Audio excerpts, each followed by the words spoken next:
പട്ടിയായും പന്നിയായും ജനിക്കുന്നവരെല്ലാം കഴിഞ്ഞ ജന്മത്തിൽ പാപം ചെയ്തവരാണെന്നാണ് ആര് പറയുന്നത്? ചാന്തോക്യോപനിഷത്ത് പറയുന്നത്. അഴീക്കോടിൻ്റെ ഭാഷയിൽ പറഞ്ഞാൽ ഉപനിഷത്ത് ഹിമാലയം പോലെ ശ്രേഷ്ഠമാണെന്ന്. തത്വമസിയുടെ ആമുഖത്തിൽ എങ്ങനെയാണ് ഇത്രയും ശ്രേഷ്ഠമാണെന്ന് എനിക്കറിഞ്ഞുകൂടാ. ഇത്രയധികം ശ്രേഷ്ഠത യഥാർത്ഥത്തിൽ ആരോപിക്കപ്പെട്ട് കൃത്രിമമായി നിർമ്മിച്ചെടുത്തതാണ്. വ്യാഖ്യാനങ്ങൾ കൊണ്ട് മൂടുപടം അണിയിച്ച് സ്വർണമയമാണെന്ന് സൂചിപ്പിച്ചതാണ്. ഹിരൺമയേന പാത്രേണ സത്യസ്യാഭിഹിതം മുഖം എന്ന് പറയുന്നത് ഉപനിഷത്തുക്കൾക്കും ബാധകമാണ്, വികൃതമാണ് തുറന്നു നോക്കുമ്പോൾ.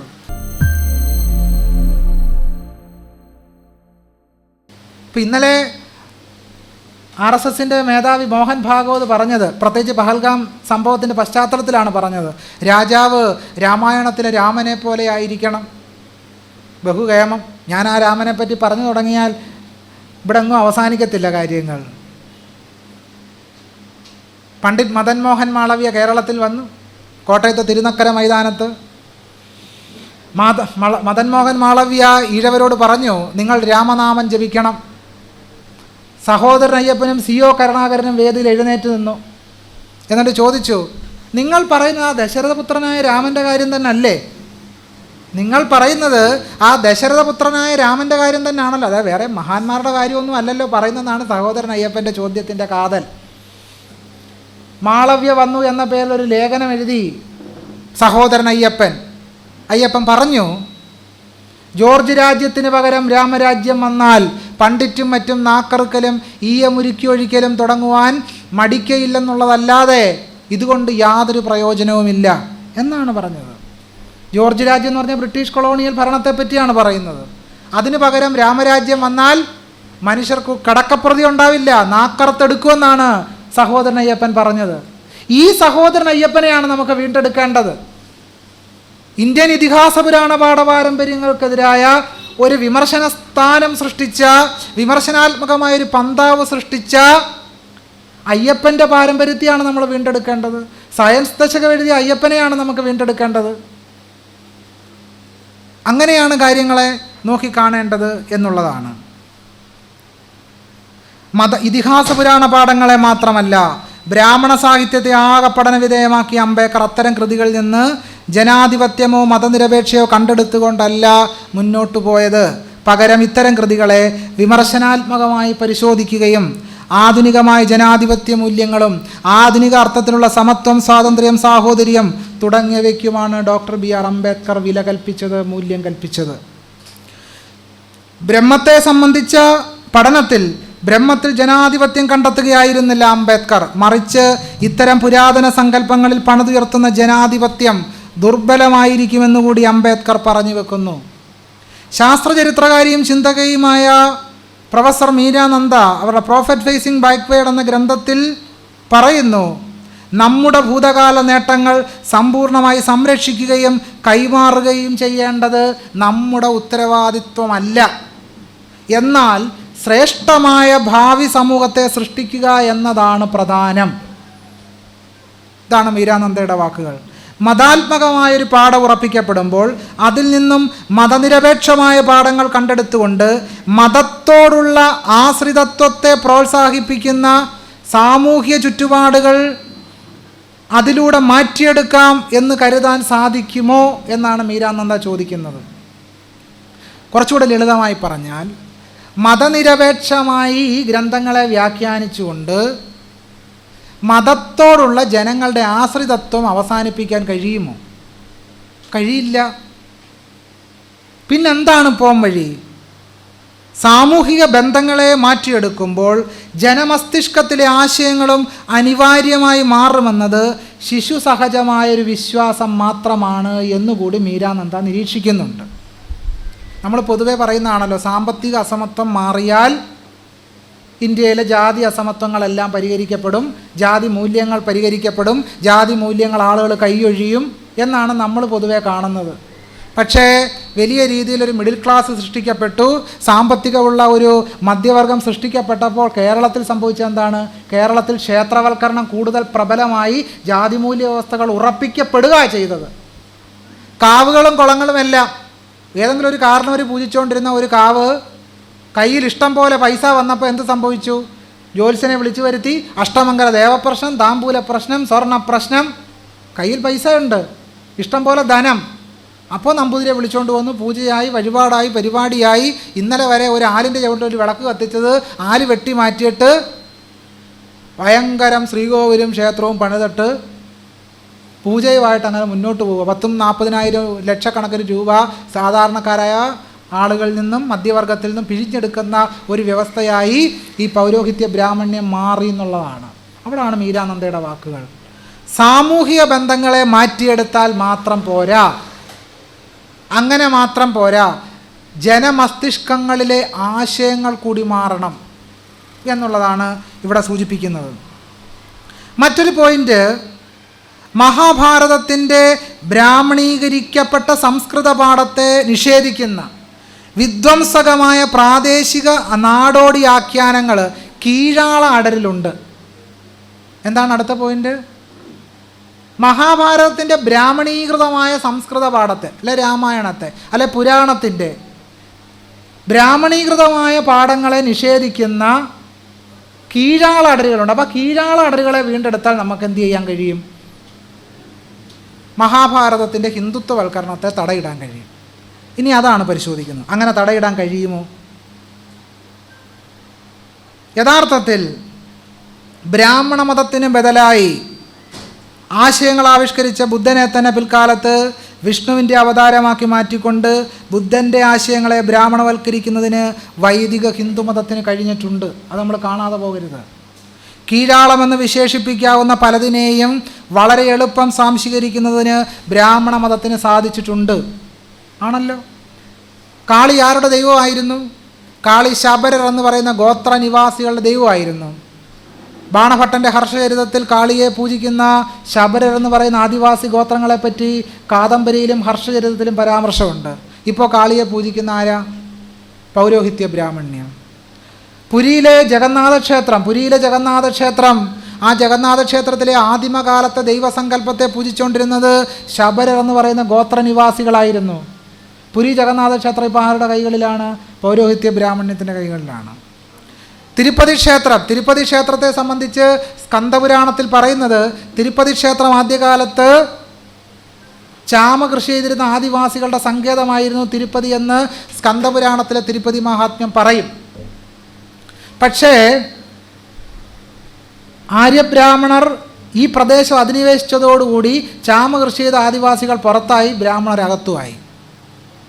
ശബരിമലയെപ്പറ്റി സാമുവൽ മറ്റൂർ പറയുന്നത്, ശബരിമലയിലെ ആദ്യകാല പുരോഹിതൻ മലയരേ ഗോത്രത്തിൽപ്പെട്ട താളനാനി അരയനായിരുന്നു എന്ന് സാമുവൽ മറ്റൂർ എഴുതുന്നുണ്ട്.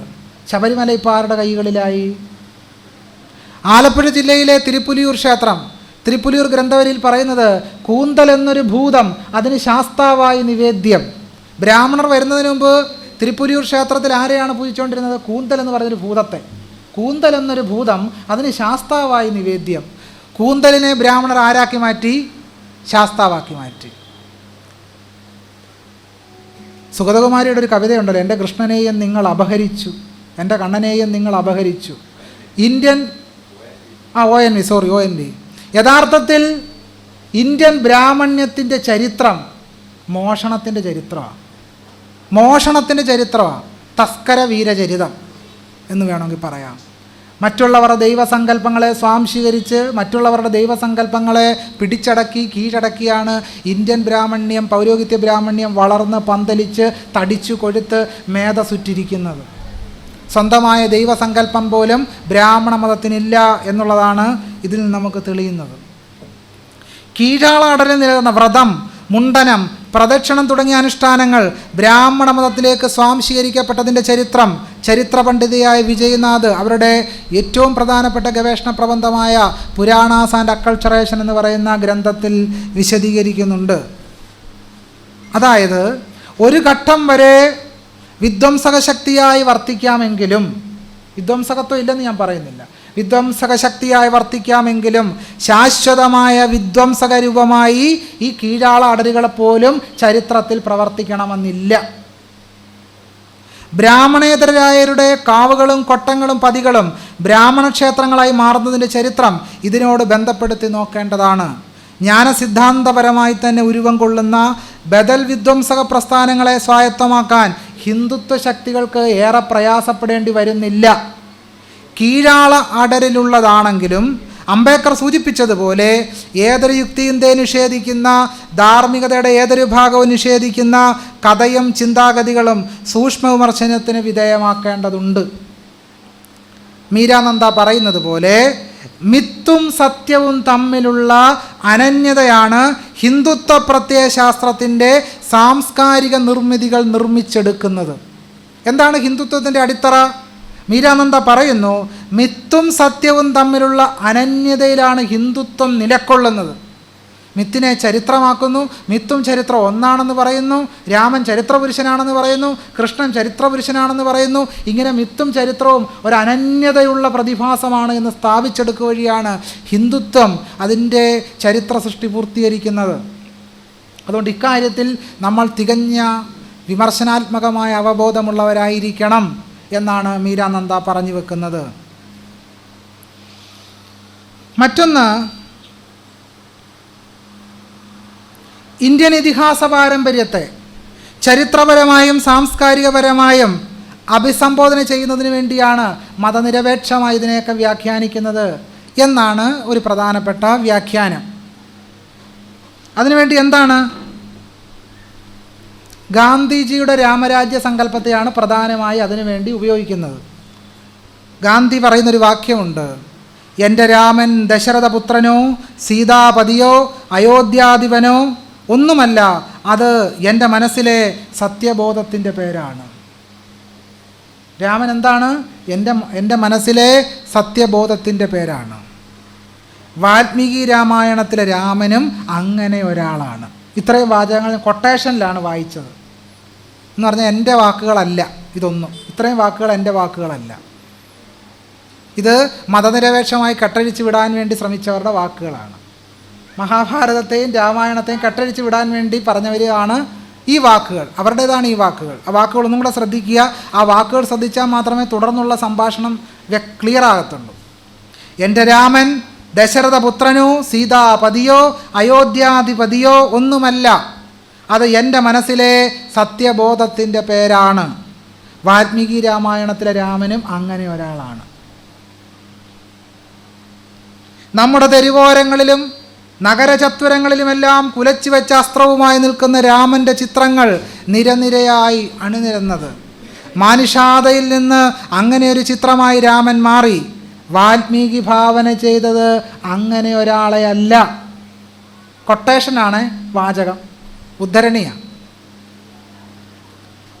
വാൽമീകിയുടെ രാമൻ എങ്ങനെ ഒരാളല്ല, അങ്ങനെ വില്ലുകുലച്ച രാമനല്ല, ദേഷ്യപ്പെട്ട രാമനല്ല. പിന്നെ എങ്ങനത്തെ രാമനാ? അദ്ദേഹം പഞ്ചപാവം പിടിച്ചൊരു രാമനായിരുന്നു. അങ്ങനെയാണോ? അതാണ് പരിശോധിക്കേണ്ടത്. ഞാൻ കഴിഞ്ഞ ദിവസം ഈ തലശ്ശേരിയിൽ ഒരു പരിപാടിയിൽ പങ്കെടുത്ത് തിരിച്ചു വരുന്ന വഴവേ അവിടെ ഒരു ക്ഷേത്രത്തിൽ, എനിക്കൊന്ന് തിരുവങ്ങാട് ക്ഷേത്രത്തിൽ ഉത്സവം നടക്കുകയാണ്. ശ്രീരാമസ്വാമി ക്ഷേത്രമാണെന്നാണ് ഞാൻ മനസ്സിലാക്കുന്നത്. ആ ക്ഷേത്രത്തിന് ഉത്സവത്തിന് പ്രവേശിക്കുന്ന കമാനം, ആ കമാനത്തിൽ രേഖപ്പെടുത്തിയിരിക്കുന്നത് രാമരാജ്യത്തിലേക്ക് സ്വാഗതം എന്നാണ്. എന്താണ്? രാമരാജ്യത്തിലേക്ക് സ്വാഗതം. ഏതെങ്കിലും പള്ളിയിൽ ഉത്സവം നടക്കുമ്പോൾ ക്രിസ്തു രാജ്യത്തിലേക്ക് സ്വാഗതം എന്ന് എഴുതി വെച്ചാൽ നമ്മൾ പുകാസക്കാരൊക്കെ എന്ത് ചെയ്യും? മുഹമ്മദ് നബിയുടെ രാജ്യത്തിലേക്ക് സ്വാഗതം, അല്ലെങ്കിൽ ഇസ്ലാമിക രാജ്യത്തിലേക്ക് സ്വാഗതം. കാരണം ഭൂരിപക്ഷ വർഗീയത പോലെ എതിർക്കപ്പെടേണ്ടതാണല്ലോ ന്യൂനപക്ഷ വർഗീയതയും.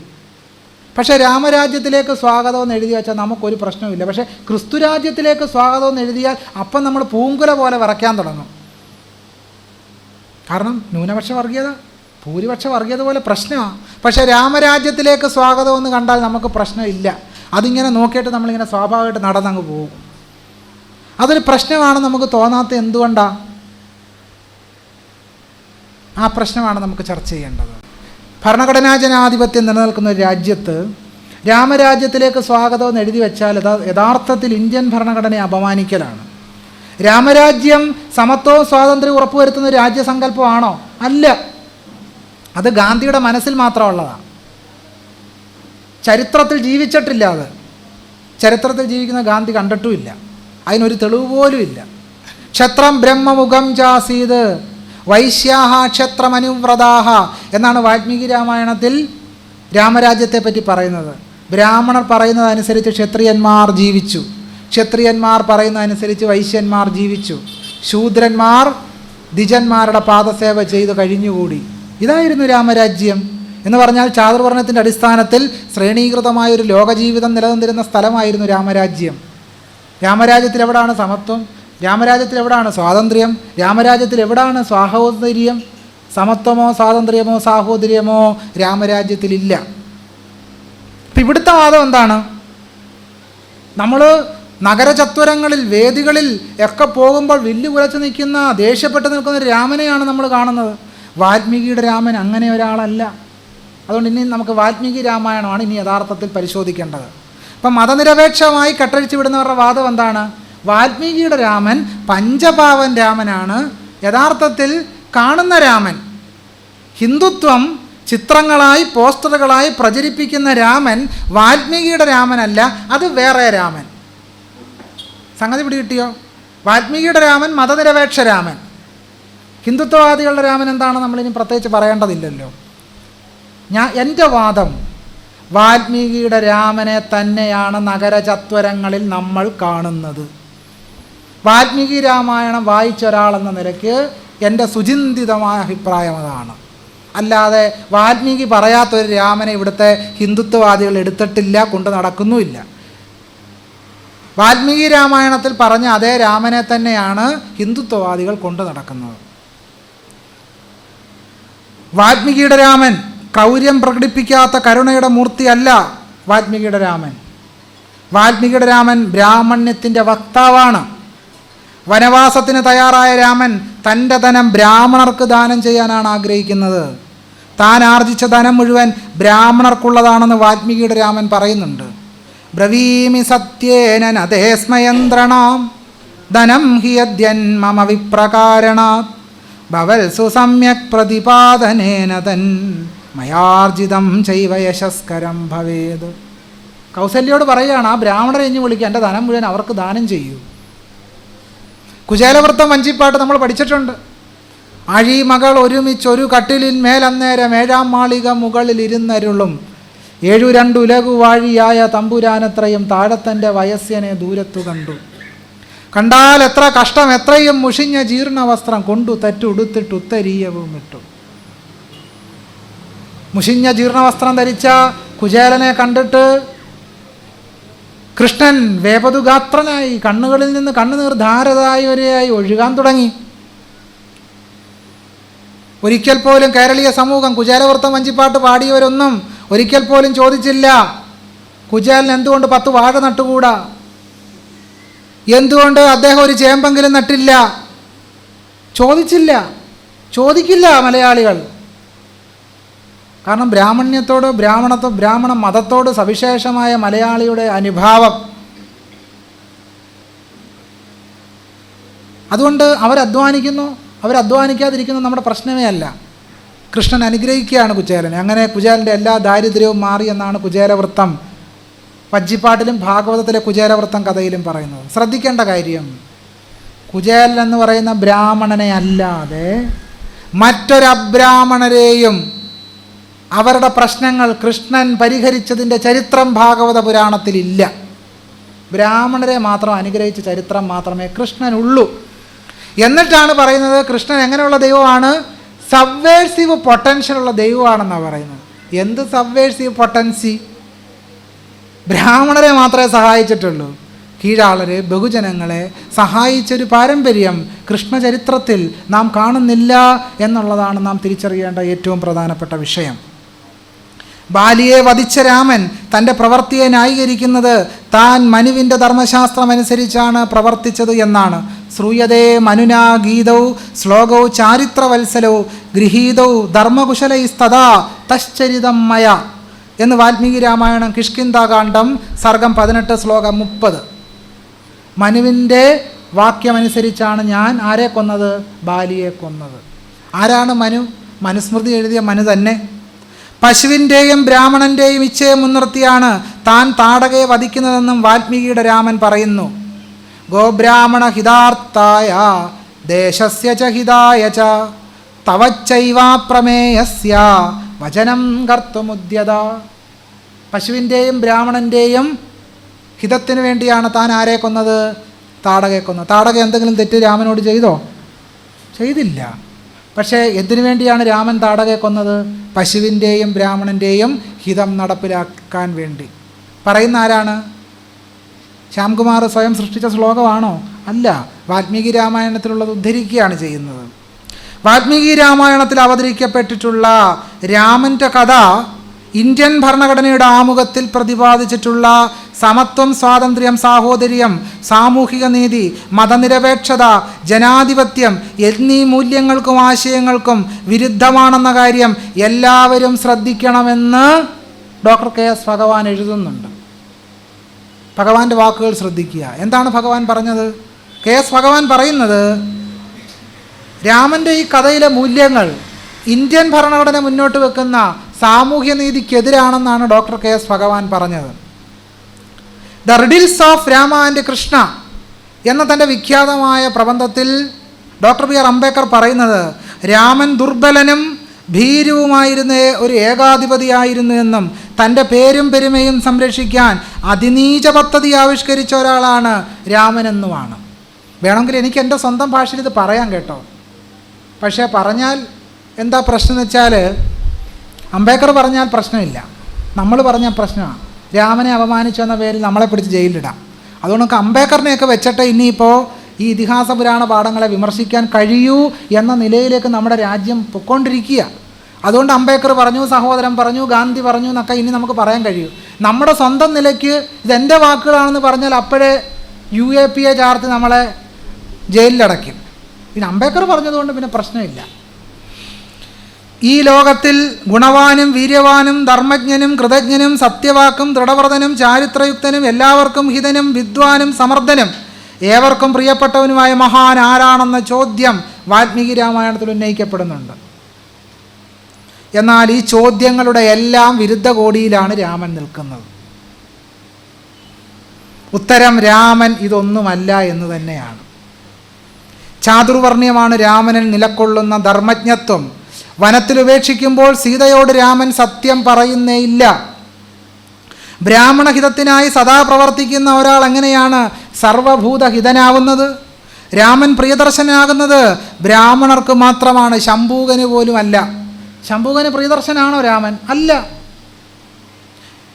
ജിതക്രോധൻ എന്ന പേരിന് പോലും രാമൻ അർഹനല്ല. ജിതക്രോധൻ എന്ന് പറഞ്ഞാൽ കോപത്തെ നിയന്ത്രിക്കുന്നവനെന്ന. ശൂദ്രനായ ശംഭൂകൻ തപസ് ചെയ്യുന്നതിൽ അസൂയ പൂണ്ട രാമനെയാണ് വാൽമീകി രാമായണത്തിൽ നമ്മൾ കാണുക.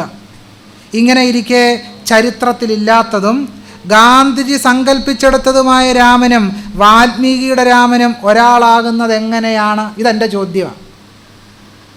This is my question.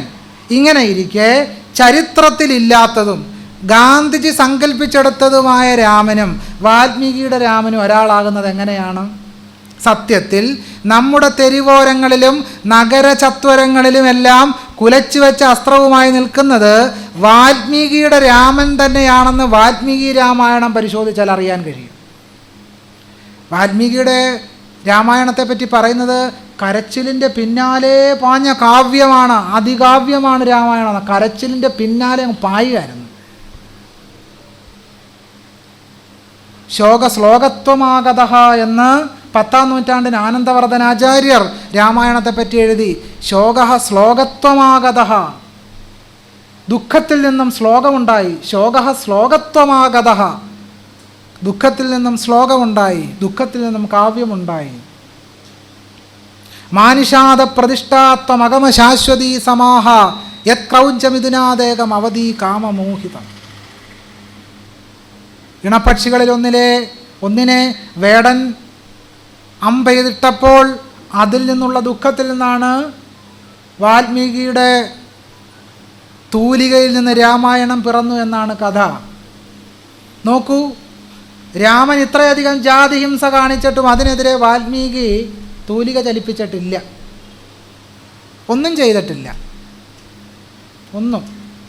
ചാതുർവർണ്ണ്യത്തെ ന്യായീകരിക്കുന്ന, ചാതുർവർണ്ണത്തെ ഉറപ്പിക്കുന്ന കർമ്മസിദ്ധാന്തത്തെ ആവോളം ഊട്ടി ഉറപ്പിച്ച ഒരാളാണ് വാൽമീകി. ഈ വാൽമീകിയെയും ഈ രാമായണത്തെയും ഇന്ത്യയിലെ ബഹുജനങ്ങൾ, ഇന്ത്യയിലെ ദളിതർ ഏറ്റെടുക്കാൻ വേണ്ടി പറയുന്നൊരു കഥയാണ് വാൽമീകി കീഴാളനാണ് എന്നൊരു കഥ. ആ കഥയിലും യാതൊരു അടിത്തറയില്ല. കാരണം വാൽമീകി രാമായണത്തിൽ തന്നെ പറയുന്നുണ്ട്, പ്രജേതസോഹം പുത്രഃ, ഞാൻ പ്രജേതസിൻ്റെ പുത്രനാണ്. സംസ്കൃതത്തിൽ രചിക്കപ്പെട്ട അധ്യാത്മരാമായണത്തിൽ പറയുന്നുണ്ട്, ഞാൻ ജന്മമാത്ര ദ്വിജത്വം മേ ശൂദ്രാചാരരഥഃ സദാ, ജന്മമാത്ര ദ്വിജത്വം മേ ശൂദ്രാചാരരഥഃ സദാ. ജന്മം കൊണ്ട് ഞാൻ ബ്രാഹ്മണനാണ്, പക്ഷേ കർമ്മം കൊണ്ട് ശൂദ്രനായിപ്പോയി. കർമ്മം കൊണ്ട് മാത്രമേ ഉള്ളൂ ശൂദ്രത്വം, ജന്മം കൊണ്ട് താൻ ബ്രാഹ്മണനാണ് എന്ന് സംസ്കൃതത്തിൽ രചിക്കപ്പെട്ട അധ്യാത്മരാമായണത്തിലും പറയുന്നുണ്ട്. ഇത് തെളിയിക്കുന്നത് എന്താണ്? വാൽമീകി ബ്രാഹ്മണനല്ല എന്നാണ്, ബ്രാഹ്മണനാണ് എന്നാണ്, ഒരു കീഴാളനല്ല എന്നാണ്. പക്ഷേ ഇത് ഹിന്ദുത്വവാദികൾ വാൽമീകിയെ കീഴാളനാക്കി അവതരിപ്പിച്ചുകൊണ്ട് ശ്രമിക്കുന്നത് എന്താണ്? ഈ രാമായണ കഥയും അതിലെ ബ്രാഹ്മണീകൃത പാഠവും ഇന്ത്യയിലെ മുഴുവൻ ജനസമുദായങ്ങൾക്കിടയിലേക്ക് കുത്തിവെക്കാനാണ് യഥാർത്ഥത്തിൽ ശ്രമിക്കുന്നത് എന്നുള്ളതാണ്. ഒന്നാം ലോക യുദ്ധം നടക്കുന്ന കാലത്ത് നാരായണ ഗുരുവും ഒരു ശിഷ്യനും തമ്മിൽ നടക്കുന്ന സംവാദം കേരളത്തിൻ്റെ നവോത്ഥാന ചരിത്രം സമ്പൂർണ്ണമായി തള്ളിക്കളഞ്ഞ ഒന്നാണ് രാമബിംബം എന്ന് തെളിയിക്കുന്നു. ഇത് വളരെ പ്രസക്തമായതുകൊണ്ട് നമുക്കെല്ലാവർക്കും അറിയുന്നതായിട്ട് പോലും ഒന്നും കൂടി ഉദ്ധരിക്കുകയാണ്. ചില കാര്യങ്ങൾ വീണ്ടും വീണ്ടും പറയേണ്ടതായിട്ടുണ്ടല്ലോ. ഇംഗ്ലീഷുകാർ ജയിക്കാൻ നാം ഒക്കെ പ്രാർത്ഥിക്കണം, നമുക്കൊക്കെ സന്യാസം നൽകിയ ഗുരുക്കന്മാരാണവർ എന്ന് ഗുരു പറഞ്ഞു. ഇത് കേട്ട ശിഷ്യന് സംശയമായി. സന്യാസം നൽകുക എന്ന് വെച്ചാൽ മന്ത്രോപദേശം ചെയ്ത് കാഷായം നൽകുകയാണ് പതിവ്. തൃപ്പാദങ്ങൾ കൽപ്പിച്ചതിൻ്റെ അർത്ഥം മനസ്സിലായില്ല. ശിഷ്യൻ പറഞ്ഞു. നാരായണ ഗുരുവിന് നൽകിയ മറുപടി ശ്രദ്ധേയമാണ്. ശ്രീരാമൻ്റെ കാലത്തുകൂടി ശൂദ്രാദികൾക്ക് സന്യസിപ്പാൻ പാടില്ലെന്നല്ലേ പറയുന്നത്? ഹിന്ദുക്കൾ സ്മൃതികൾ നോക്കി ഭരിക്കുന്നവരല്ലായോ? എന്നാ ഗുരുസ്വാമികൾ പറഞ്ഞത്. ഗുരുവിനെ സംബന്ധിച്ച് രാമൻ സത്യബോധത്തിൻ്റെ പേരോ ജഗദാനന്ദകാരകനോ അല്ല. വീണ്ടും ഉച്ചത്തിൽ പറയേണ്ട വാക്യമാണ്. ഗുരുവിനെ സംബന്ധിച്ച് രാമൻ ജഗദാനന്ദകാരകനോ സത്യബോധത്തിൻ്റെ പേരോ അല്ല. ശൂദ്രാദികൾ തപസ് ചെയ്താൽ അവരുടെ ശിരസ് വെട്ടി പിഴുതെറിയുന്ന ബ്രാഹ്മണ്യ ക്രൂരതയുടെ ബിംബമാണ് രാമൻ എന്നുള്ളതാണ്.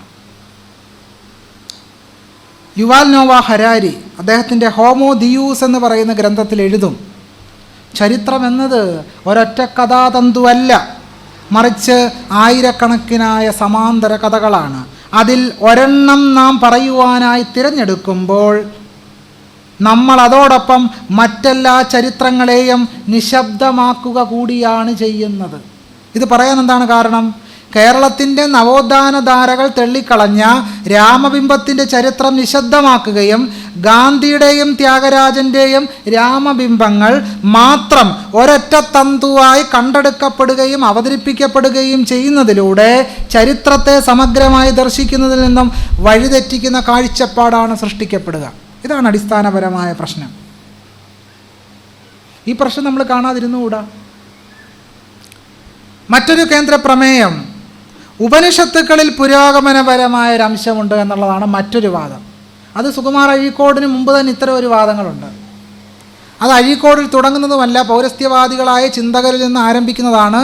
ഉപനിഷത്തുക്കൾ വളരെ പുരോഗമനപരമായ ആശയം. സത്യത്തിൽ ചെയ്യേണ്ടത് ഒരു ദശോപനിഷത്ത് പ്രഭാഷണ പരമ്പര തന്നെ നടത്തേണ്ടതാണ് ഇതിനെ ഡീബങ്ക് ചെയ്യാൻ. അത്രമാത്രം ഈ ഉപനിഷത്തുകൾ എത്രമാത്രം ജനാധിപത്യ വിരുദ്ധവും മതനിരപേക്ഷ വിരുദ്ധവുമാണ് തെളിയിക്കണമെങ്കിൽ ഓരോ ഉപനിഷത്തുക്കളെ മുൻനിർത്തി 1 മണിക്കൂർ 1 മുതൽ 2 മണിക്കൂർ ദൈർഘ്യമുള്ള പ്രഭാഷണ പരമ്പരകളിലൂടെ ഖണ്ഡിക്കപ്പെടാവുന്നതേ ഉള്ളൂ. അതൊക്കെ ആഴത്തിൽ പഠിച്ച ആളുകളെ കൊണ്ട് അത്തരം കാര്യങ്ങളൊക്കെ പൊളിക്കേണ്ട സമയം കഴിഞ്ഞു എന്നുള്ളതാണ്. ഉപനിഷത്തുകളിലെ ആശയങ്ങൾ വൈരുദ്ധ്യമുണ്ടെന്ന കാര്യം സമ്മതിക്കുമ്പോൾ തന്നെ അതിൽ പുരോഗമനം തേടുന്ന പ്രവൃത്തിയിലാണ് ചില ആളുകൾ ഏർപ്പെട്ടിരിക്കുന്നത്. യഥാർത്ഥത്തിൽ തത്വമസി, ഞാൻ ആദ്യം സൂചിപ്പിച്ചതുപോലെ തത്വമസി പറഞ്ഞിരിക്കുന്ന പുസ്തകത്തിൽ തന്നെയാണ് ചണ്ടാളന്മാർ യാഗശാലയിൽ പ്രവേശിപ്പിക്കരുത് എന്നുകൂടി പറഞ്ഞിരിക്കുന്നത്. ചാന്തക്യോപനിഷത്ത് 5:10-7 പറയും, തദ്യൈഹ രമണീയ ചരണ അഭ്യാസോഹയത്തെ രമണീയാം യോനിമാപദ്യേരൻ ബ്രാഹ്മണയോനിം വാ ക്ഷത്രിയയോനിം വാ വൈശ്യയോനിം വാധ യൈഹ കബൂയ ചരണ അഭ്യാസോഹയത്തെ കബൂയാം യോനിമാപദ്യേരൻ ക്ഷയോനിം വാ സൂകരയോനിം വാ ചണ്ഡാലയോനിം വാ എന്ന് ചാന്തോക്യോപനിഷത്ത് പറയും. എന്താണ് അർത്ഥം?